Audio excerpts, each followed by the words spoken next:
Hey everyone, it's Mrs. Hinckley. In lesson 8.6, we're going to be looking at 4 different proportionality theorems.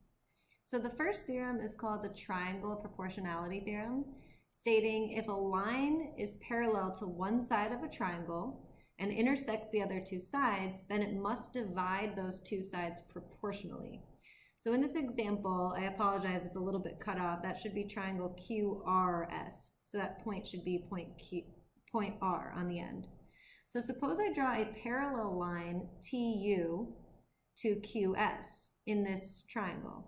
What we can say from this theorem is if TU is parallel to QS, and it clearly intersects the other two sides of the triangle, then we can actually say that the two sides of the triangle QR and SR are divided proportionally by T and U. So we'd be able to create a proportion comparing the ratios of RT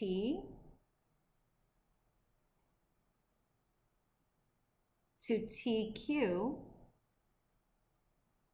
and comparing them equally to the bottom pieces, so RU to US. So you would have the proportion RT over TQ equals RU over US. Okay, the second proportionality theorem is actually just the converse of that. So basically, if we have a line that divides the two sides of a triangle proportionally, then you can guarantee that that line is in fact parallel to the third side of the triangle. So we're going to take a look at the same diagram. So we have this triangle QRS or QSR, and we have this line TU, and we want to see if it's parallel or not to QS. Well, it would only be parallel if RT is to TQ as RU is to US. And if that is a true proportion, then you can conclude that TU has to be parallel to QS. All right, let's take a look at our first example here. So we have a diagram, and I'm telling you that AB is parallel to ED. We know BD has a length of 8, DC has a length of 4, AE has a length of 12, and we want to figure out what the length of EC is. So if we know all that information, and we know that the lines are parallel to each other, we can set up a proportion here. So I can say that 4 is to 8 as X is to 12, and then I simply cross multiply and solve that proportion. So we end up with X equals 6.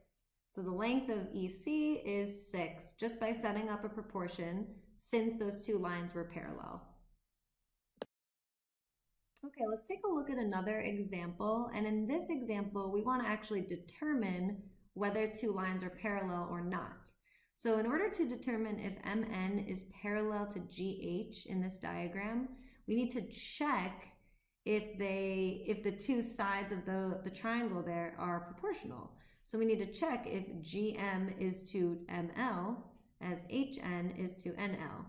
So just check if 21 is to 56 as 16 is to 48. If you reduce 21 over 56, you get 3 over 8.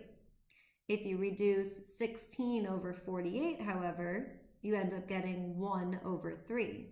Since these are not equivalent, they are not proportional. Since they're not proportional, you can verify that MN is not parallel to GH. Okay, the third proportionality theorem is the parallel lines proportionality theorem. If you have 3 parallel lines intersecting 2 transversals, then they must divide the transversals proportionally. So I'm going to draw 3 parallel lines and label them R, S, and T, and then we've got 2 transversals, L and M. These points of intersection, I'm going to label U, V, W, X, Y, and Z. So basically what this is saying is if R is parallel to S, which is parallel to T, and L and M intersect all 3 lines R, S, and T, then we're going to have proportional segments there. So do you think that you could pause the video and try to set up the proportionality statement? we can say UW is to WY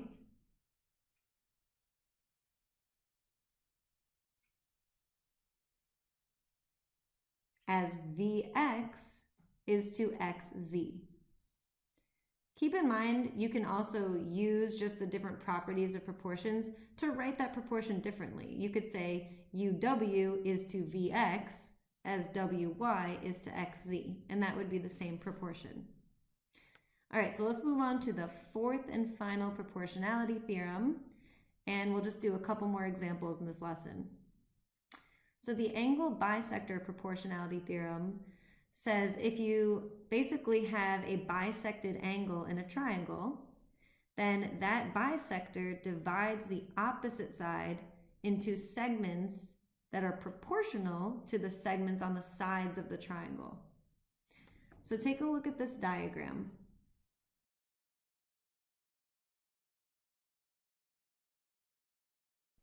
This theorem would be saying if CD bisects angle ACB, then we have to have this proportion AD is to DB as AC or CA is to BC or CB.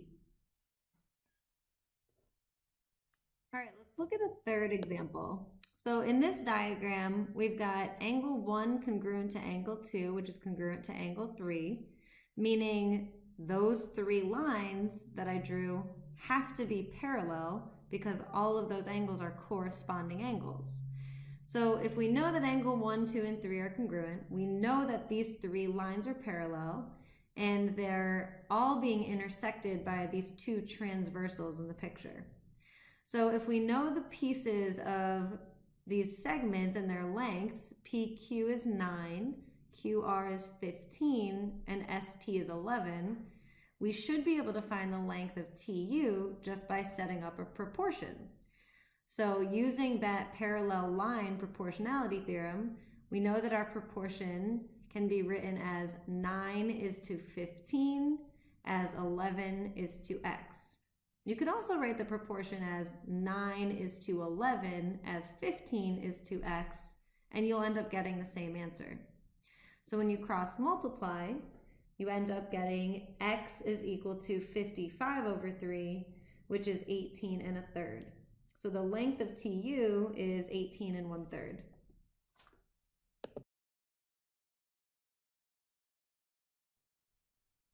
Okay, in example 4, we see in this diagram that CAD and DAB are congruent angles, which means that we have a bisector. So since DA is bisecting that angle, we know that it must break up the opposite side, BC, proportionally with the side lengths of the triangle AB and AC. So in setting up this proportion, we've got the lengths of AB and AC, no problem. So we've got 9 and 15. What we're looking for is the length of DC. So we'd want to call DC X, since we don't know what it is. And since we know the length of the entire segment BC, we would represent BD as 14 minus X. So since we represent those as X and 14 minus X, we can now set up the other half of the proportion, and we would say 9 is to 15 as 14 minus X is to X. And then from here, we would cross multiply and solve.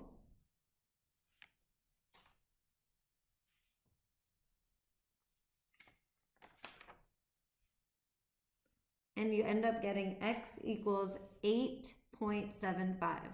So the length of DC is 8 3/4. All right, let's take a look at one final example for this lesson.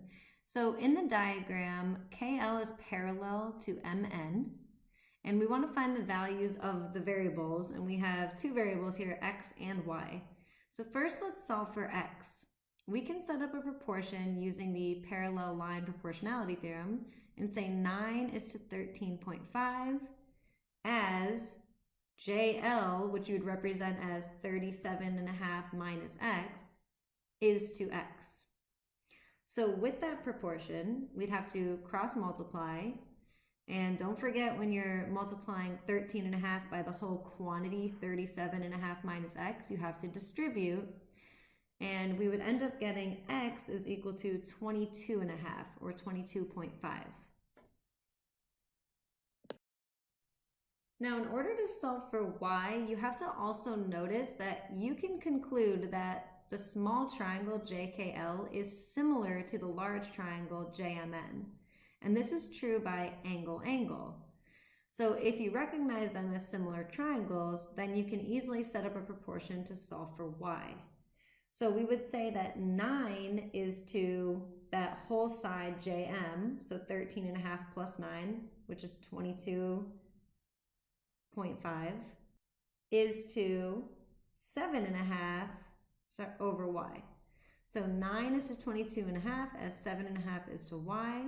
Cross multiply and you get y is 18 3/4 or 18.75. All right, guys, that's it for this lesson. I hope you enjoyed. I will see you next time.